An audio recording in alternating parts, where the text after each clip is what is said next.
एकदा एका कुत्र्याची आणि गाढवाची पळण्याची शर्यत लागली आणि हे शर्यत काय साधी नव्हती. शर्यत जो पण जिंकेल ना तर तो जंगलामध्ये सिंहासनावरती बसून राज्य करणार होता.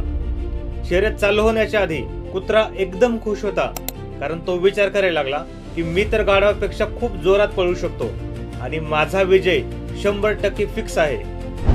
शर्यत चालू झाली आणि ते दोघं सुद्धा खूप जोरात पळायला लागले आणि थोडंसं पुढे गेल्यावर त्या कुत्र्याला एक गोष्ट जाणवली की प्रत्येक गल्लीबोळामध्ये बरेच कुत्रे असतात जे त्याला पुढे जाऊ देणार नाहीत. पण त्यानं विचार केला, हे तर माझेच लोक आहेत, ते 100% मला मदत करतील.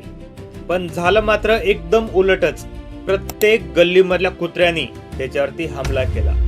शेवटी तो त्यांना भांडत कसाबसा त्यांच्या तावडीतून सुटला आणि शेवटी तो कुत्रा खूप जखमी झाला आणि कसाबसा तो शेवटच्या त्या अंतिम टोकापर्यंत पोहोचला. आणि कुत्रा तिथं पोहोचल्यावर त्याला जे दिसलं ना तर ते बघून त्याच्या पायाखालची जमीन सरकली.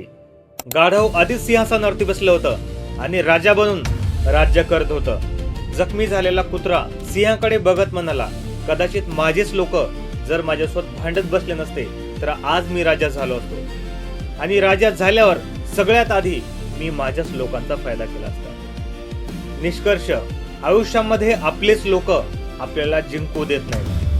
मित्रांनो, व्हिडिओ जर आवडला असेल तर नक्की लाईक करा, शेअर करा आणि असेच व्हिडिओ बघण्यासाठी हर्ष विचार चॅनलला आत्ताच सबस्क्राईब करा. थँक्यू.